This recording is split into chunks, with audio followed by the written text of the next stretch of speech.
Good afternoon and welcome to another edition of On Point for today, Friday the 14th day of February 2025. And of course, today is Valentine's Day, and I want to wish everyone out there, whether you're a lover, whether you're not, whether you celebrate the day or not, it is a day that is on the calendar for us to recognize. And so I want to just express my best wishes to all who are celebrating this day. And indeed, if you go around Charlestown, everyone is in their red, and I even see my technician here is in her red glasses. Well, I am in something that represents red as well. Maybe it's not so much red, but it's close enough, and that is the color of today. Red signifies love. Yeah, and affection, I suppose. So good afternoon and happy Valentine's. And if you're enjoying a Valentine lunch with your significant other, enjoy it, and hopefully it is embellishing and tasty. Yeah. Okay. So I want to go on and say good afternoon to all who are listening us here at Von Radio 860 AM. My name is Alexis Jeffers, and of course I'm here every Friday afternoon for the On Point show, which has been around for just over a year, so it's always my pleasure to come and spend some time with you. So I want to shout up all of the parishes here on Nevis: St. James, St. Thomas Parish, St. Paul, St. John, St. George Parish, and of course all of our listeners and viewers down there in St. Kitts who are tuned into Von Radio at this point in time. Of course, we have to go further afield: Statia, Sabre, French and Dutch St. Martin, the British and U.S. Virgin Islands, Puerto Rico, and up into the United States, East Coast, into the heartland of America, the Midwest, and over into the western flank of the United States, and of course Canada, whole of Canada, including Toronto and Ontario and those places where we have some citizens who are there for various reasons, and indeed up in Europe, United Kingdom, France, Germany, and of course all of Europe. We do have, if not 1 person from the Federation who might very well be in all of these countries. So that is why we spend some time to recognize, of course, over in Asia, and more specifically there in the Republic of China, Taiwan, where we have students and citizens who live there as well and work there. I want to say good morning. It's just after 1 a.m. in the morning there on a Saturday morning, so I want to say good morning to them as well. So I've covered the entire globe, and that is always something that we have to do, because we do need persons to listen to all of the broadcasts or the programs that are being broadcast here from Von Radio. There will be no radio station without listeners and viewers, of course, because Von Radio is being beamed through the different social media platforms like Facebook and YouTube. So it is important that we recognize everyone for taking their time out. And as we always say, the persons could have been elsewhere doing something else, but they have chosen to spend some time with us here at Von Radio. And for that, we are very grateful for that, and we thank you. Of course, at the onset of the program, we normally would want to, just pay some respects and solidarity with persons who are in the bereaved column. And indeed, I cannot speak of anyone in particular whom I have not spoken about before. Last week I did recognize the family, the grieving family of Mr. Robert Bitt Clark, who will be laid to rest next Friday, I believe the 21st of February, over there at the St. Thomas Anglican Church. I believe the funeral service starts somewhere around 1:30, and so if you can make it there next Friday, of course, go on out and support the family. Of course, Bitt, we said a whole lot about him last week, and we can say much more, but I believe the message has been conveyed that Bitt was a very good and decent chap who we would have lost way too early. And of course, the following day, which would be Saturday the 22nd, down there at the Wesleyan Holiness Church in Charlestown. That is the church opposite Flo, where you go and pay those telephone bills. That will be next Saturday, the 22nd of February. And of course, The time I am not certain about, but just listen up to Von Radio, because I'm sure at some point you'll hear the exact time. But I am aware that it is this next Saturday at the Wesleyan Holiness Church down there in Charlestown, the 22nd of February, that is. And indeed, we spoke about Mr. John Atherton III, who will be laid to rest on the 28th of February. That is Friday the 28th of February, and I believe that that church service, that funeral service, starts at 11 a.m. down there at the St. Paul's Anglican Church, which is the church he attended and the church that he served with distinction as well. So we said a lot about these three gentlemen last week, so no need to go back there, other than to say let us go out and support the grieving families at these various funeral services, or we call them homegoing services in some regards. Okay, and anyone else who are in the bereaved column at this point in time, I express my profound and deepest sympathies to you on the passing of your loved one. Moving right along, where there is death, there is also birth, and where there is birth, there is celebration of a birthday as well. So today is my very good friend's birthday up there in Orlando. She is at this point in time, Miss Margaret Williams. And those who are not familiar with Margaret, Margaret is the sister of now deceased Mr. Carl Williams, who was a former permanent secretary in the Ministry of Tourism. So Margaret has been my friend for a number of years, and Margaret, I love you. I say it on radio.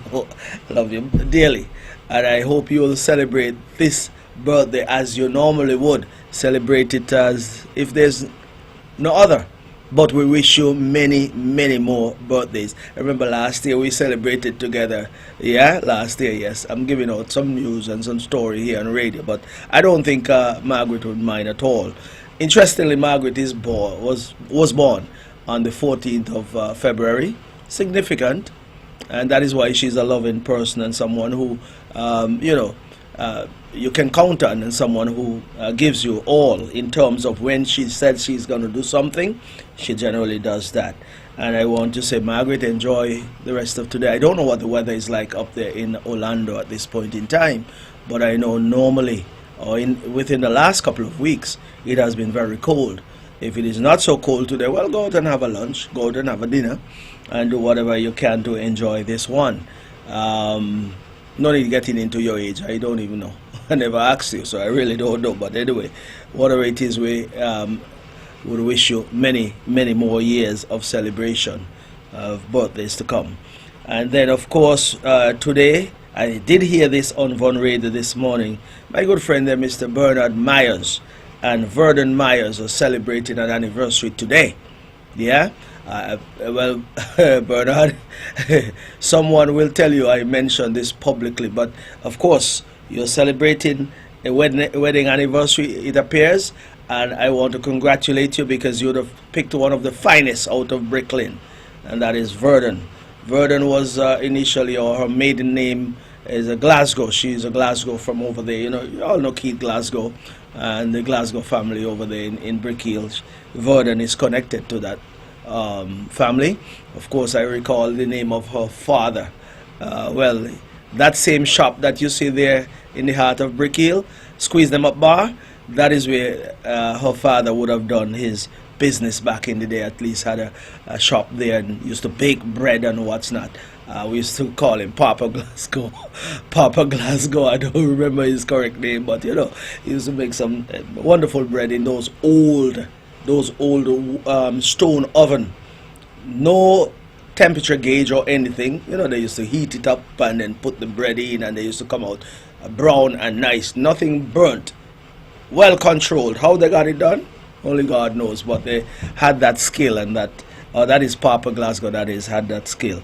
And Verdon is his daughter, and of course, like I said, Bernard Myers is now her husband, and they're celebrating today. And I say, have a wonderful anniversary celebration. You've had many years of celebration, so I suppose you know how to celebrate, so go ahead and do that. Yeah, okay, very good. I just spoke of the weather. Like I said, I'm not sure what the weather is like in every particular neighborhood throughout the world.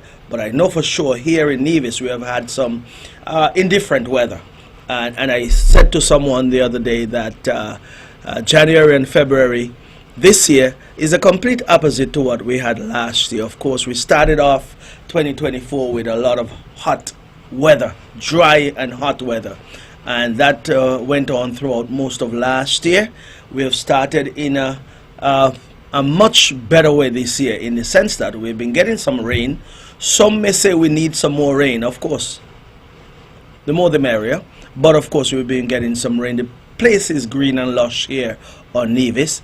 But what has happened is that we're getting a lot of high wind, torrential wind. Well, is it torrential wind? Well, whatever, gusts, wind gust or whatever. You have torrential rain, you have wind gusts. Well, I just corrected myself, so no one take that and make a meme out of it here. But anyway, we've been having some high winds. And of course, I want to appeal to all fisher folks that the seas are rough these days and they're considered unsafe. I don't know if there's any bulletin out there that has been issued in terms of high wind, high waves, or that has been issued. Okay, my technician is saying that has been done. So I want us all to and when I say all, we have family members who go out on the ocean to ply their trade. So I want us all to be cognizant of the challenges that are out there and be safe on the ocean. Take your cell phone with you, take your life jackets with you, take whatever other pieces of equipment that are needed to ensure that you can survive if there are any challenges or difficulties. Because I believe I would have seen something yesterday with two fishermen down there in it must have been one of those Windward Islands. I don't want to be too. Perhaps it was Tobago. Perhaps it was Tobago. Yes, where two fishermen went out into the ocean or went to sea, and they left their cell phones in their vehicles on land. Well, those cell phones are no use to them if they're going to leave them in their vehicle on land. So all of the communication devices that you have, take them with you. Just secure them properly in whatever way you can secure them.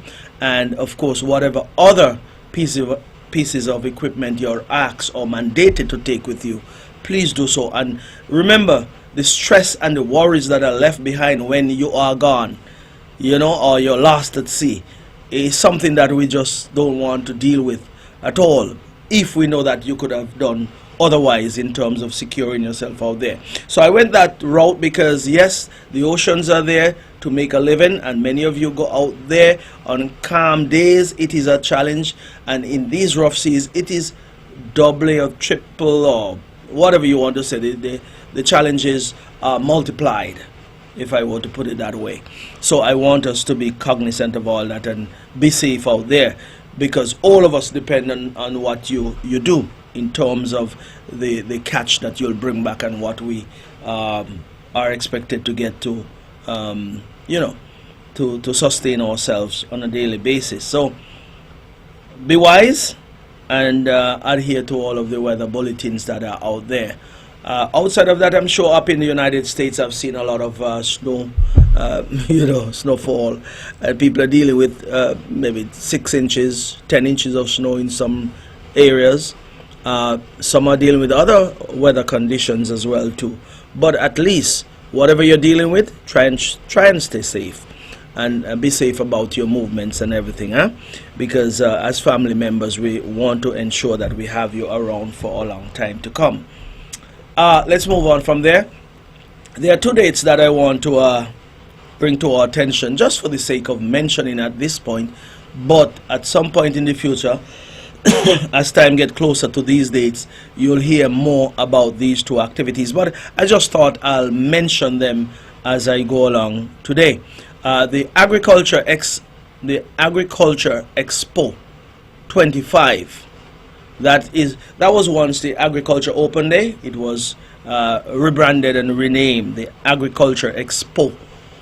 This is a 2025 edition.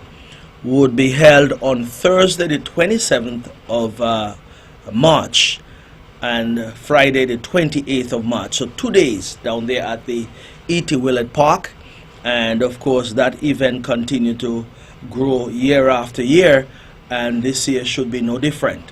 At least we would want to even go further and say our farmers perhaps will have a lot more on display this year, because the weather cannot be blamed this year. At least water cannot be blamed as an issue this year for not having decent yields or decent crops, because at least the water situation here on the island of Nevis, I believe, is not necessarily fixed, but it's certainly better than what it was last year this time.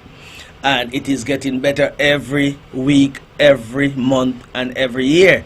So if water is available, that's one of the resources that is needed, when it comes to crop production. Land, of course, is needed, and of course you have to apply labor to that. So water, that ingredient, that resource is available to you as farmers. So I ask you to go out and farm. Do your farming. I'm not so sure how much you can get done if you haven't planted as yet for the 27th and the 28th of March. But whatever you're doing, continue to press on, because the resources are available to you these days. So that, of course, I wanted to put that in so that persons can start preparing. All of the farmers, agro-processors, meat producers, that is your livestock farmers, for example, all of you who contribute to the success of this particular event, I'm asking you to go ahead and do what you can to make sure that this year is just as big as in the past, or perhaps exceed what we have done in the past as well too. That would be good for agriculture, of course. The Nevis Mango Festival, that is in July, the 4th to the 6th of July. Sounds like it's far away, but keep in mind we are already at the middle of February. So if we are at the middle of February, therefore means time is moving quickly. Soon we'll be out of February into March, into May, then into June. April, May, June. Yes, so soon we'll be there. So I'm asking you to keep that in mind.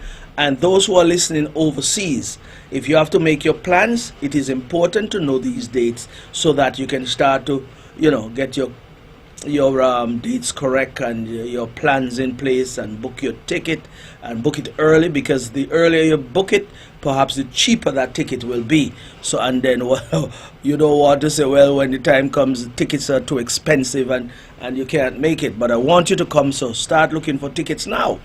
You can purchase tickets well in advance and come on down for that weekend, 4th of July to the 6th of July.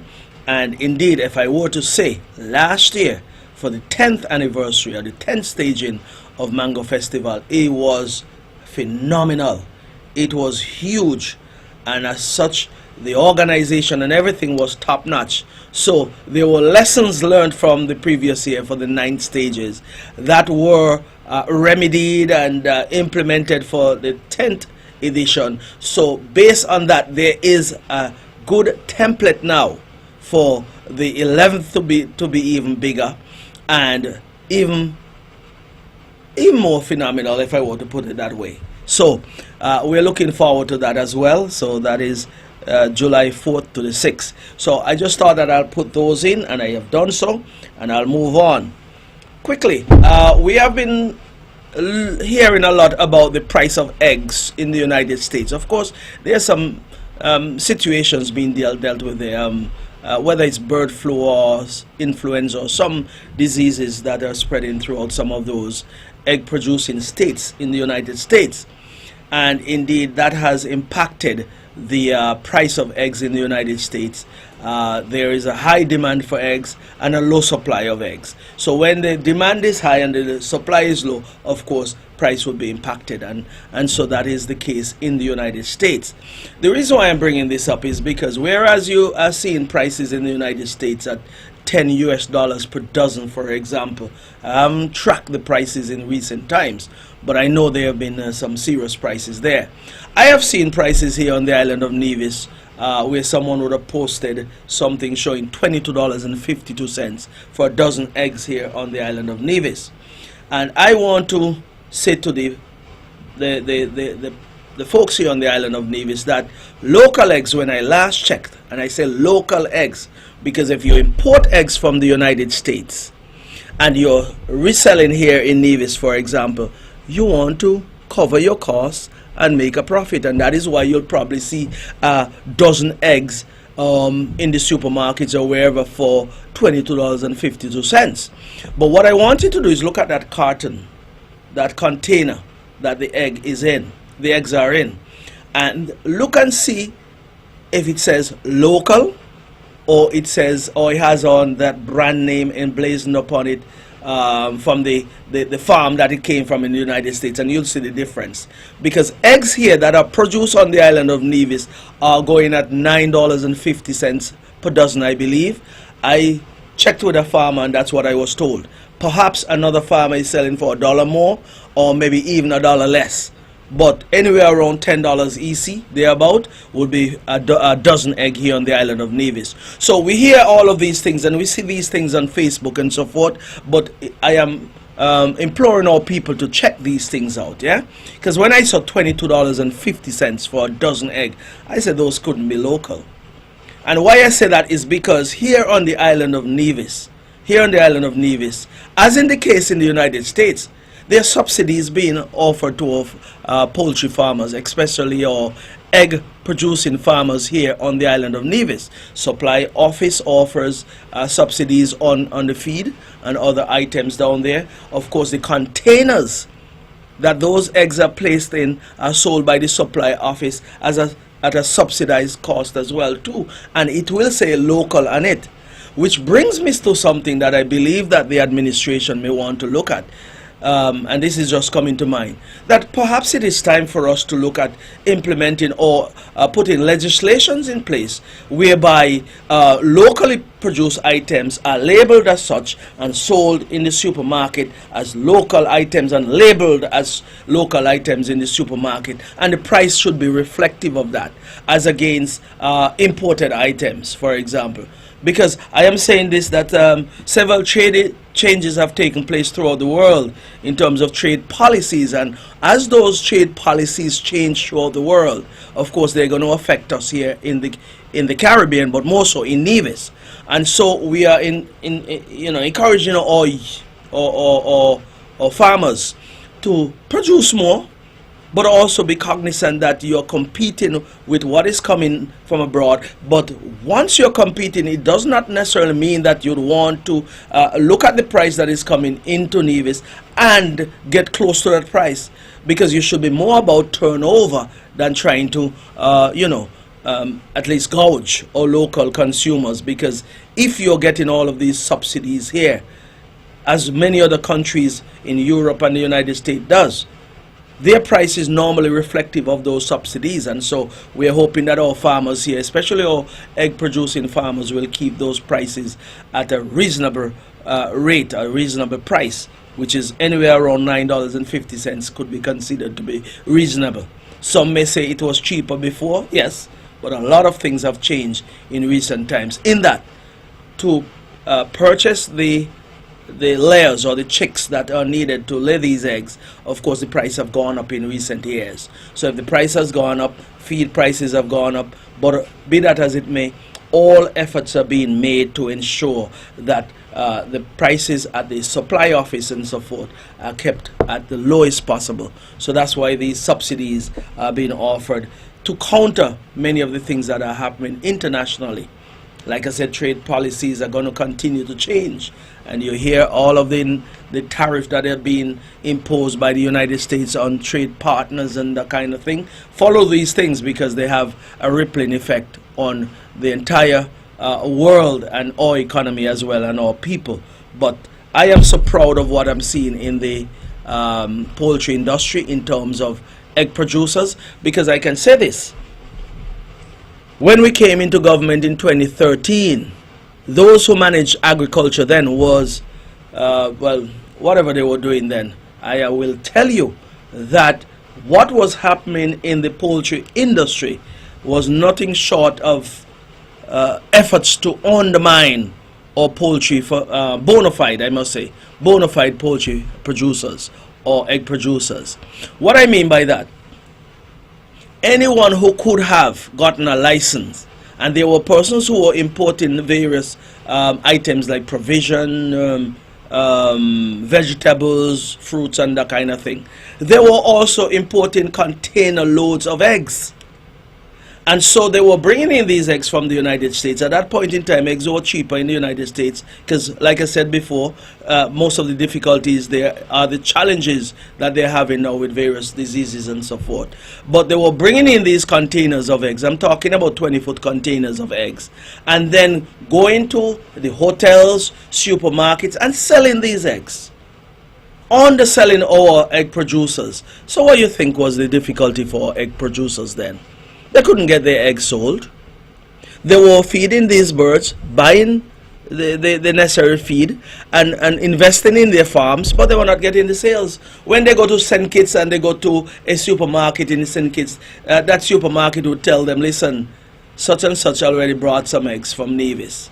And that wasn't a poultry, a bona fide poultry a farmer or producer. So we went about our business and said, no, this cannot work. We have to save that sector. We have to save the poultry industry.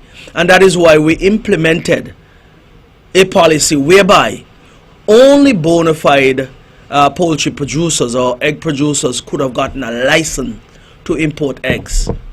Why we said this is because, of course, we were trying to protect our poultry farmers, yes, but also those who were buying eggs like supermarkets and so forth. We figure that the bona fide poultry farmer should be the one importing those eggs to ensure they control that market or maintain that market and then sell to the supermarket. And it worked, and it is working. But of course, we have this policy in Nevis. I don't think the same policy exists in St. Kitts. So some of the supermarkets would then import eggs into St. Kitts and then transport them over to Nevis. Well, you cannot plug every hole.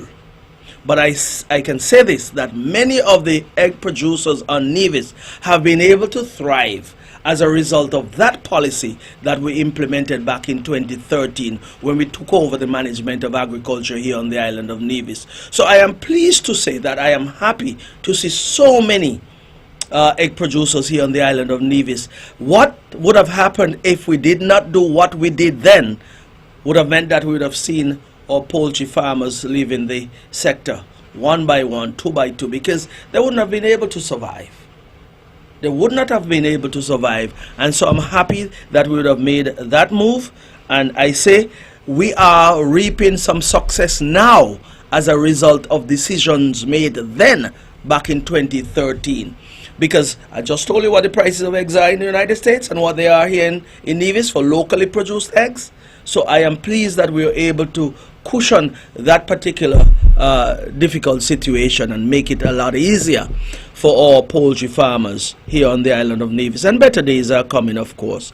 And I will go one step further and say, you know, when you get eggs from the United States, you see small, medium, large. Well, here in Nevis, you pay for what? You pay for large, small, and any size. All sizes, same price. Large eggs, brown eggs, white eggs, whatever the case might be. In the United States, they tend to compartmentalize these things and say, well, you know, large eggs, small eggs, medium-sized eggs, brown eggs, white eggs, whatever the case might be. And you pay accordingly. Don't you? You pay for what you get. Just one size fit all here. Listen, I'm so happy for poultry farmers and continue to produce. And as I know it, and I think it's the case, most times the challenges would come in December when you have increased baking and so forth at the various bakeries and hotels and at various homes when people have a larger demands for eggs at that time. I spent some time with that because I am pleased with the efforts that we have made back in 2013 when we reversed what was the trend then to protect a sector that is now working for us. And that is the good thing about our decision-making process as a government, and I am pleased about that. And I had to mention that. Yeah? Okay, let's move on.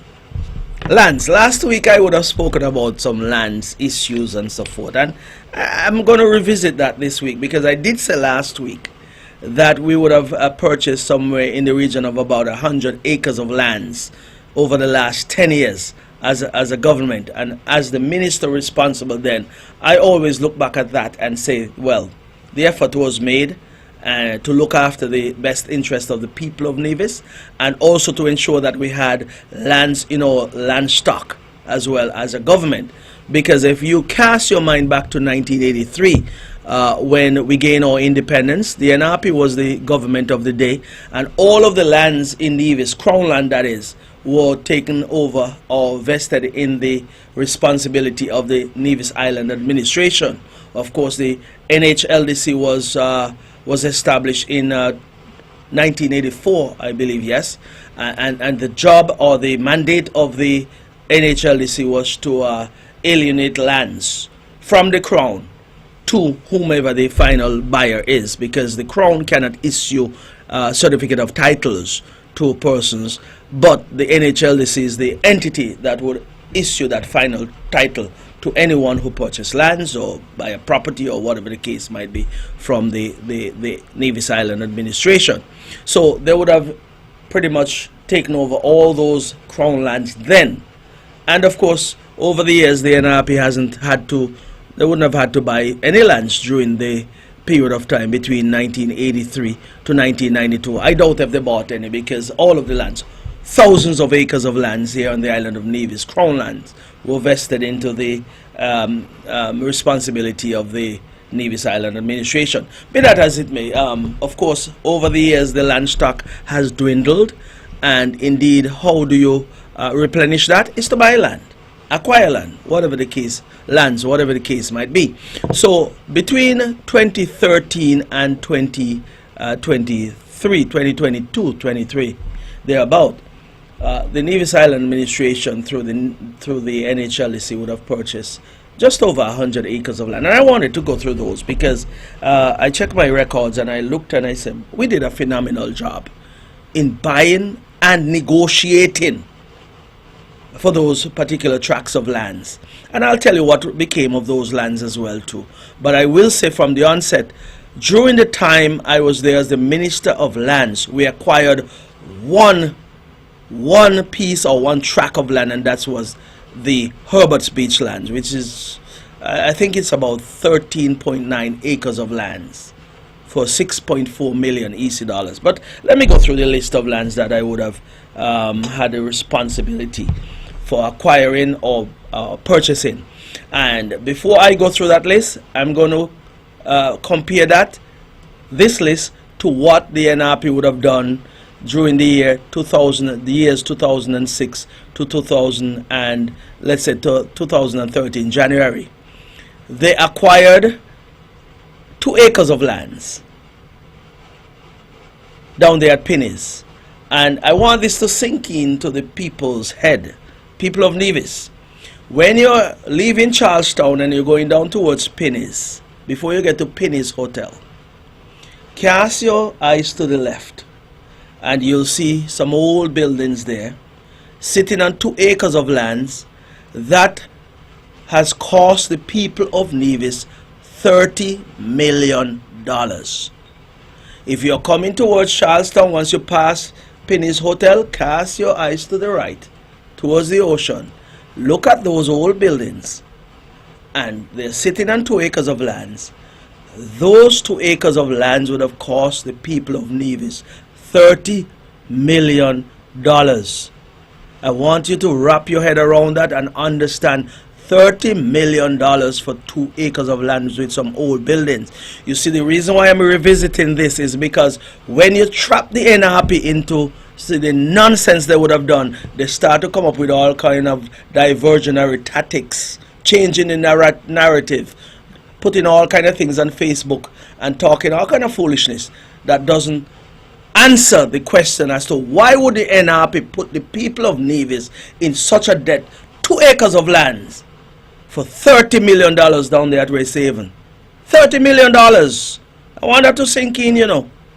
And I start that way because I'm going to give you an idea as to what we would have done for far less than $30 million.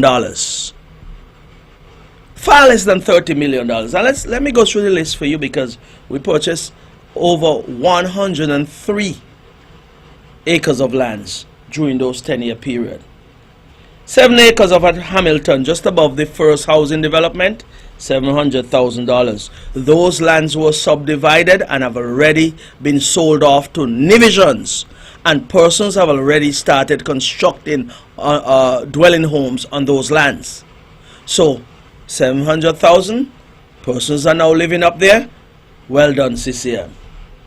5 acres, Sugar Mill Housing Development. That is the development just below this first housing development up there at Hamilton.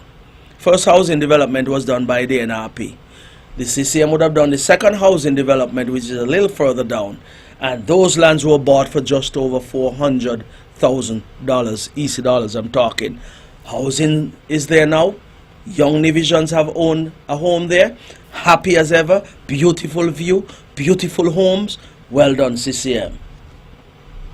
5 acres of land over there at the top of Craddock Road. That development is called Mountain Crest Housing Development. Just over $400,000 as well, for just about 5 acres of land. Beautiful homes, multicolored. Wonderful view into Bastille, wonderful view of Nevis Peak, wonderful view of the ocean, that is the Caribbean Sea that is in front of them down here in Charlestown. Wonderful view, beautiful land. Well done again, CCM. Just over 400 acres, $400,000, sorry. 5.7 acres of land over there at Cohoon Estate. Cohoon Housing Development number 2. That is where the concrete road is, because you have a separation over there, right? The initial housing development, first phase was done in asphalt. When you get on the concrete road, that is the housing development number 2, Cohoon Housing Development. And those lands stretch across the gut and over into, across the gut. And then some lands over there, I believe an extra 1-point-something acres over there, which were bought by persons up in Bansgard, persons in Cotton Ground. It was sold out in no time. Beautiful land. So that is, those were just about $1.5 million for 5.7 acres of land. I will say, those are lands that were acquired by NRP, you know, and never paid for. So we had to pay for it, so we're going to claim it, as we are the ones who paid for those. As a matter of fact, government is continuous, so we paid for the lands. But I'm just noting that at least persons can now live with the comfort, knowing that those lands were paid for by the concerned citizens movement. I did mention 13.9 acres of lands over there at Herbert Beach. We paid, or we're paying for those lands still, 6.4 million EC dollars, and the payments are being made for those lands over there. I did explain, and I continue to explain, why we had to enter into that process to acquire those lands. Everything was over there in legal shambles, so to speak, and then this land mogul, a lady who was here buying up all the lands around her, wanted to buy those lands as well, to fence out and keep out all local residents and citizens. And we decided, no, we must get those lands for the people of Nevis. So 13.9 acres over there at Herbert Beach, 6.4 million. Of course, up at Ghana's Lower Spring Hill Estate, just across from what you call it there now, the University Heights, 36 acres of lands for $3.6 million EC dollars. Just imagine, 36 acres of lands for $3.6 million, and we have 2 acres down there that the people of Nevis have been saddled with a debt of $30 million.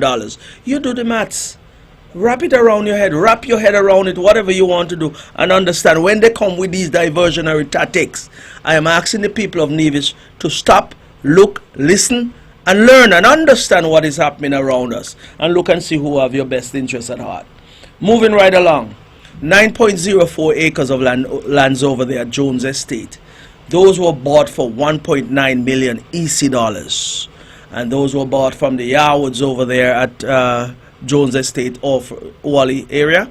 And of course, those lands were bought for the further expansion of the parking area over there at the Wally Water Taxi Facility. 1 acre of land for the Wally Water Taxi Facility, that would have cost us just about 3.2 million EC dollars thereabout. No need going into the US, but you got the conversion there of 3.2 million EC dollars.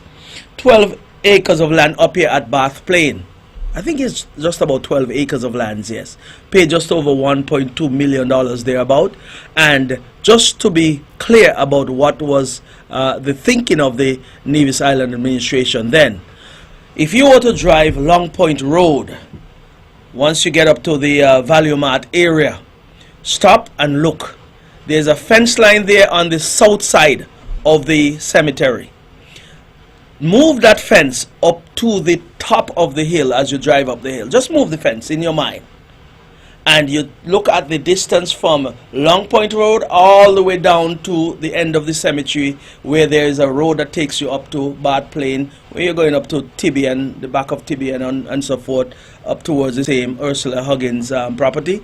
Those lands were bought along with the property that sits on the top of that hill. That's the Ursula Huggins Whitney property. Those were bought, but of course you'd have heard the Premier said that there was no, the owners were not selling those lands, subdividing or selling pieces or portions of the land, so we had to buy all. And this is a fantastic price. All I know, I am glad that the people of Nevis got those lands and not a foreign entity. I can tell you that much. Whether whomever, they were bought for the people of Nevis to extend and expand this cemetery, the Bath, or what they call it, Britannic Cemetery, of course. And that is what those monies were for, $1.2 million. Wonderful price, yeah? So no matter what isms and schism they come with, because even the departed has to be given some respect and given somewhere to rest for eternity, if I can put it that way. So the whole idea was to expand the cemetery, provide more space for persons who would depart this life, so that they can rest in a comfortable place, if I were to put it that way. And while I'm at that, let me also say, up there at Gingerland, the public cemetery, we'll have to address that concern up there. So anyone in Gingerland who have some lands, speak to the Nevis Island administration, because while I was there, it was one of the discussions we would have had about seeking alternative spots for the public cemetery up there at Gingerland. But of course, we have, for the time being, you know, address some of the concerns down here at Bath Cemetery.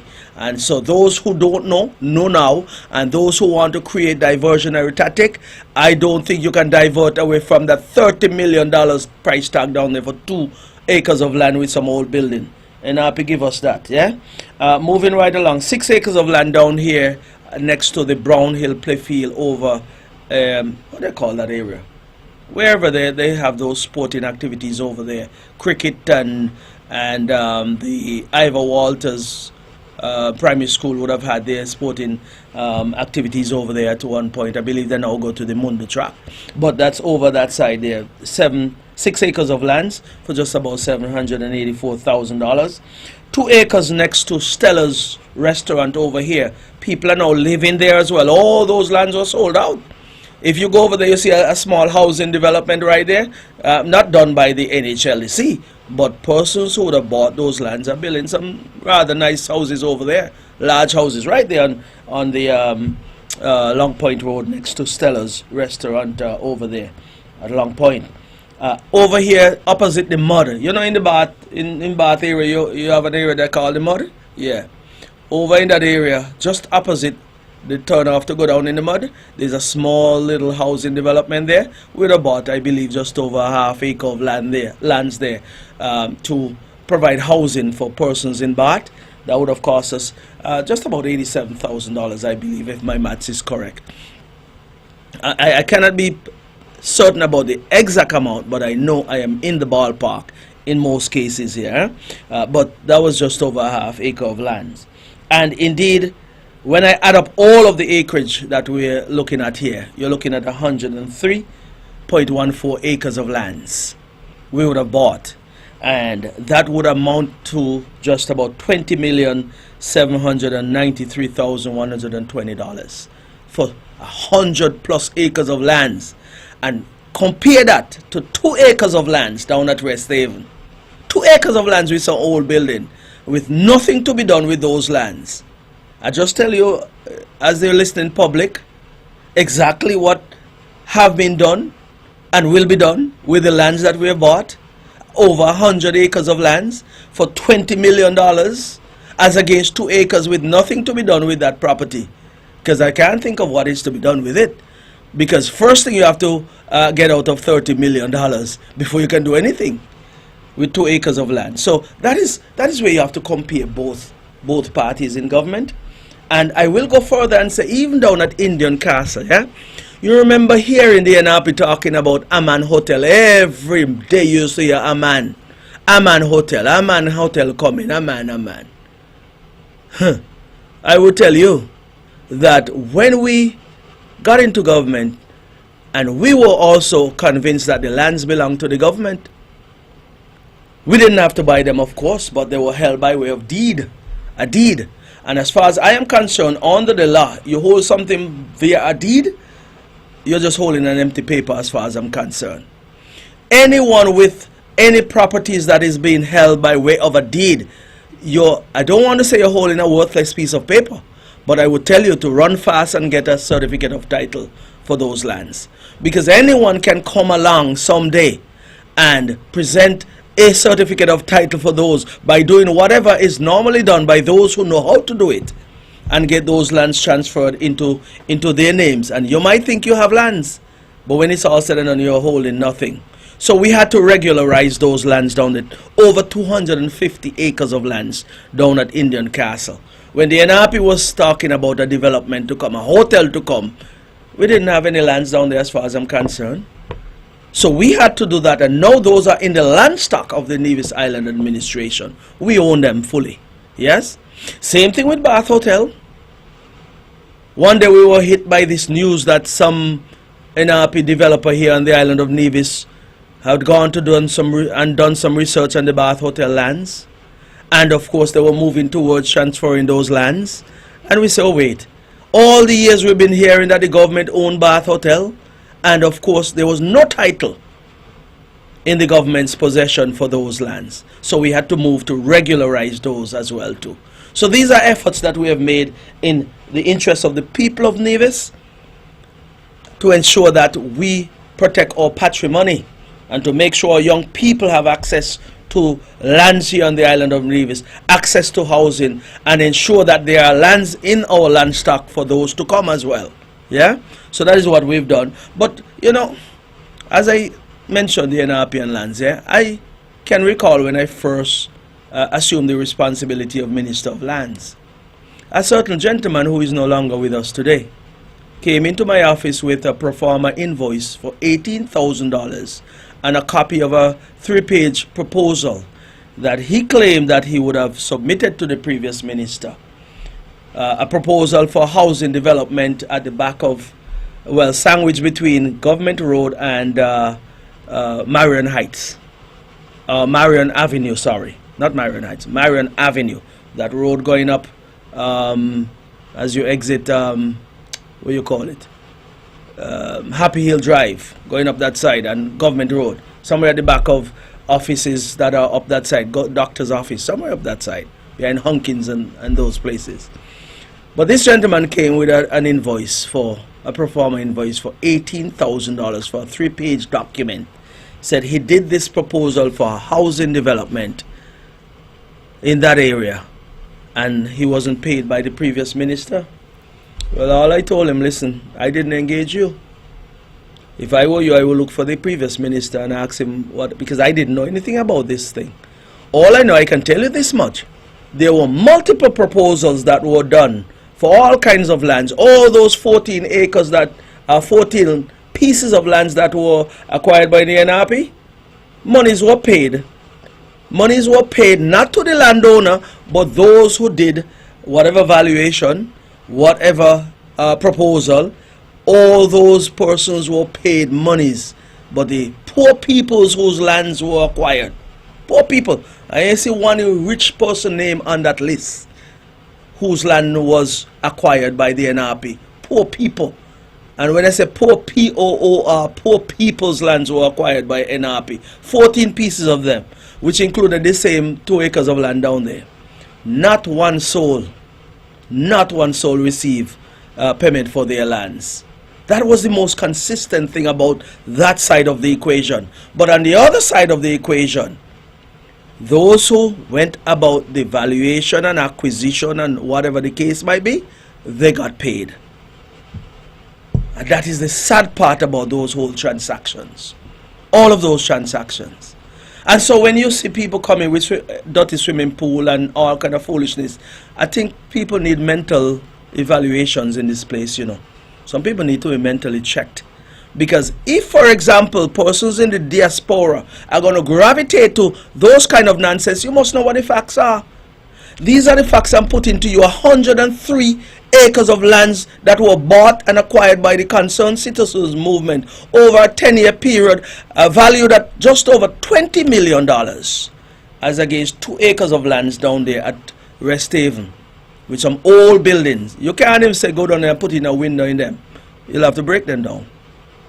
Break them down and start all over again, so you actually paid for the land. $30 million. That is what we have been saddled with by the NRP. Then they say people matter. What they say, performance matters? Well, they say performance matters. We say people matter more. People matter most. And that is why we continue to fight for the people of Nevis. These facts can never evade us. We cannot let these facts evade us. No way, no how, not at all. And people must be reminded of these things.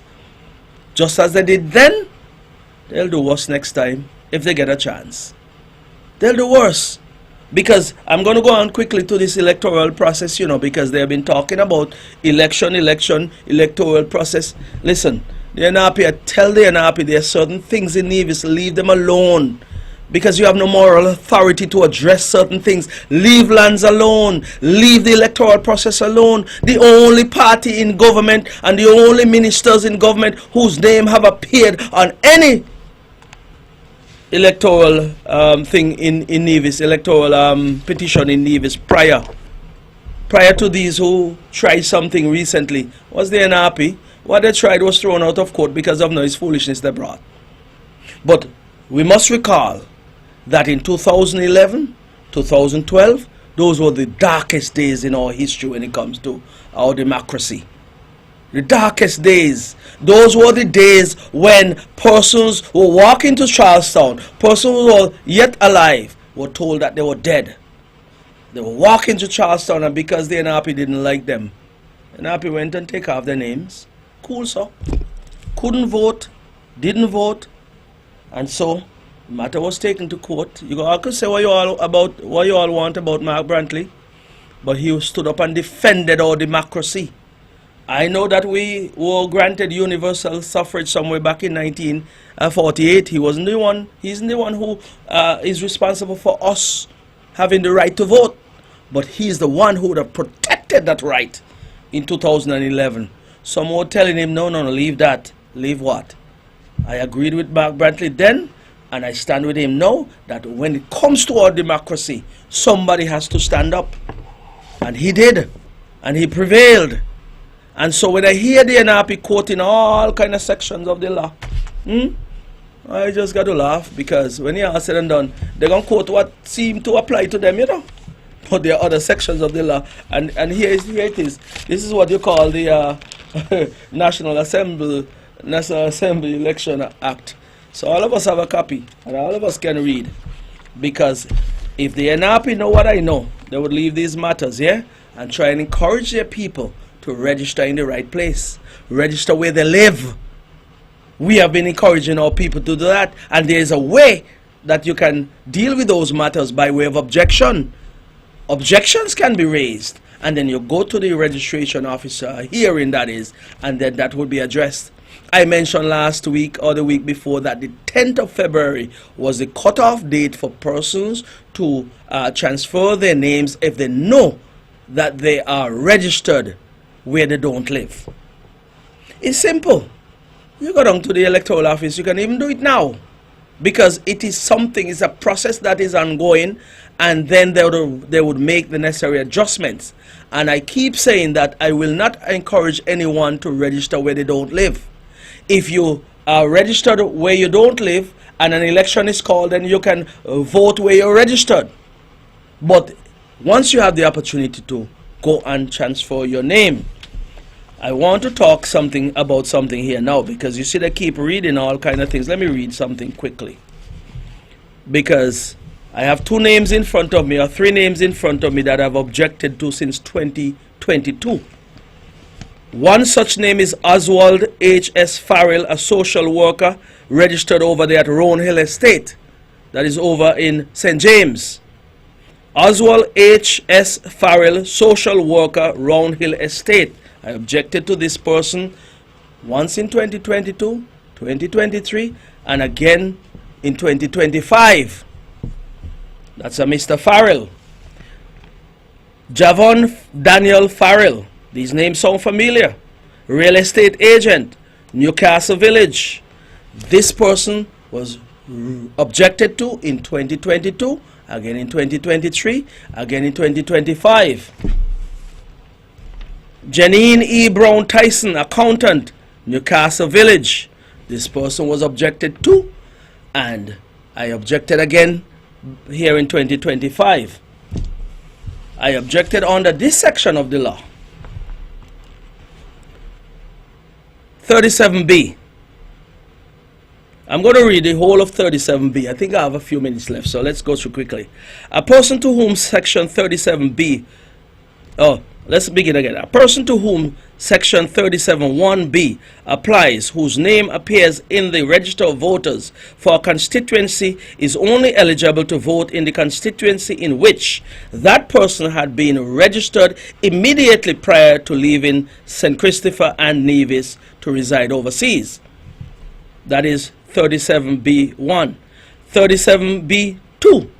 For the purpose of registration under the Act, a person to whom section 37(1)(b) applies may apply to be registered as a voter in the constituency, and it says A, where that person had been ordinarily resident immediately prior to leaving St. Christopher and Nevis to reside overseas. So if they had lived in Brownhill and they went overseas, the only place they could register when they come back is Brownhill. Okay? B says, where that person's mother is or was, but for migration or death, ordinarily resident, provided that where that person's mother has never been ordinarily resident in St. Christopher and Nevis, that person may apply to be registered in the constituency in St. Christopher and Nevis where the person's father is or was, but for migration or death, ordinarily resident. Okay, so you can use the father's case. If the father was from Brownhill, then they can register in Brownhill. But the bottom line is, anyone who lives overseas and come back, or leave Nevis first of all, or St. Christopher and Nevis, and go overseas to live, when they come back here, they can only register where they originally resided. If, for example, their mother is from Brownhill, then they can register in Brownhill. If the father from Brownhill, they can register in Brownhill. Now, these three persons I just mentioned, the mother in from Roundhill, the father in from Roundhill, none of them ever lived in Roundhill, but for some reason they find themselves in Roundhill. And so we had this objection. The initial objection hearing was held over there at the Franklin Brown Community Center. Who shows up to defend them? Janice Daniel. Yeah? Janice shows up to defend them, and as far as I'm concerned, the defense was neither here nor there, because of course section 37B applies to these three. None of them have no connection to Roundhill. And so NRP, when you're talking, right, tell your people them to go and register where they should register. I've objected again, and I'm hoping this time around I'm successful in getting these folks off of the list so that they could go up to Brownhill, where they're from, to register. And so be it, and so it would be. Okay? So that is just a sample, eh? It's just a sample, because when you all come, you all better come good, because many of you go out there and spew things as if there's only one side to a coin. But I'm saying to you, Javan and Oswald Farrell and Janine Brown Tyson, these three, I'm hoping that they'll go to Brownhill and register where they are from and should be registered. And with that, I'm going to leave it there, but I had some more things to talk about, but Lord of mercy, time goes by so quickly in an hour. I need a 2-hour program. I wonder who would sponsor me for that. But anyway, time is up. Let me get out of here. Listen, it was my pleasure being here this afternoon, people. And like I always say, if you go to church on a Saturday, just go on out and praise your God on a Saturday. If you do so on a Sunday, do likewise. Have yourself a wonderful and safe weekend. And of course, enjoy the rest of Valentine's. Whatever you do for the rest of the day, you're loved and cherished, embrace it and enjoy life. Have a safe weekend. May God continue to bless the island of Nevis, the Federation of St. Kitts and Nevis, and may God continue to bless us all. Have a wonderful afternoon and a beautiful weekend.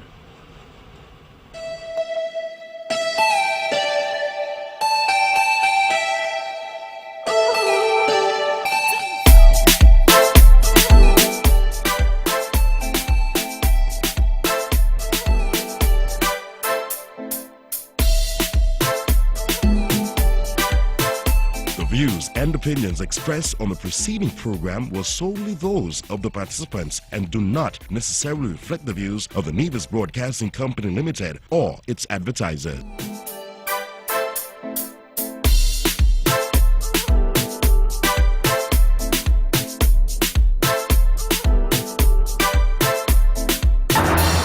You're listening to Bond Radio from the